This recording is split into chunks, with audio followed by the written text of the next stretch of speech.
Okay, so I did my topic on the Dawes Act. It was at the beginning of the westward expansion since it included land that the U.S. needed to grow more. So when Grover Cleveland was president, the Dawes Act, also known as the General Allotment Act, was passed in 1887, which basically took land away from Native Americans.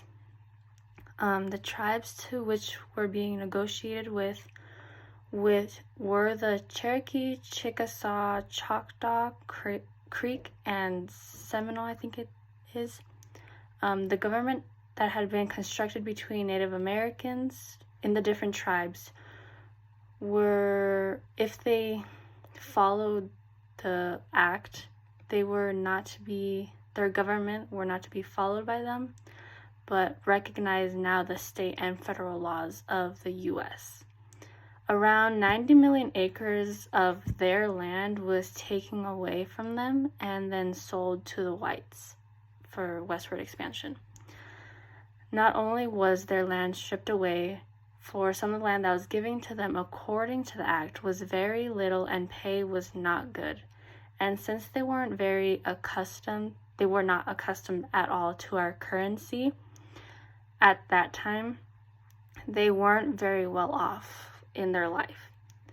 One of the main reasons for passing the act was that settlers wanted to make the Native Americans more civilized and more American. Basically, settlers were trying to kind of whitewash them by making them act more like U.S. citizens. By trying to fix them, then the government would no longer have to oversee what they were doing. They found the Native Americans kind of like a problem. And then the government wanted Indians to learn how to farm and know more about their agriculture.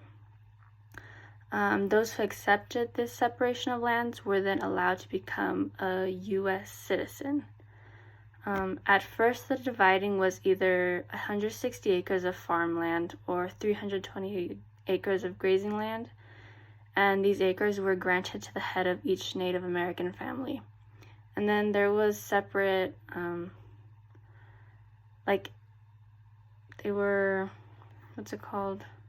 there was a certain age where they would get little acres and it would be designated to them. They didn't have to be the head of the family or of legal age. Sometimes even children were given pieces of land and they didn't know what to do with it.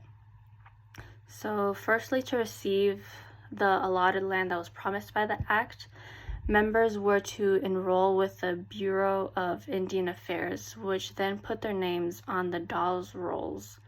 By doing so, the process of distributing the land for those who were eligible were easier for the BIA and the Secretary Interior.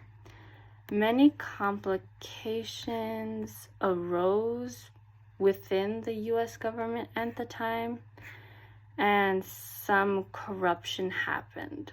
The Chippewa Nation did file a lawsuit against the U.S., but it didn't fix the fact that the Indians did lose a lot of land from that act.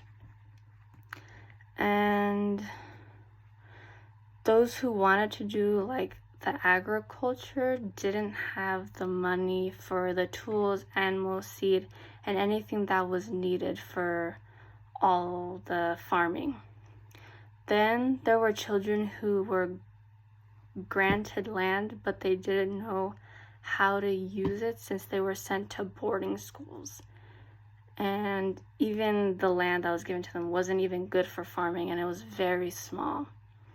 If Native Americans did not follow the government requirements for the act, then they just sold their land to the whites. And that just caused even more major land loss.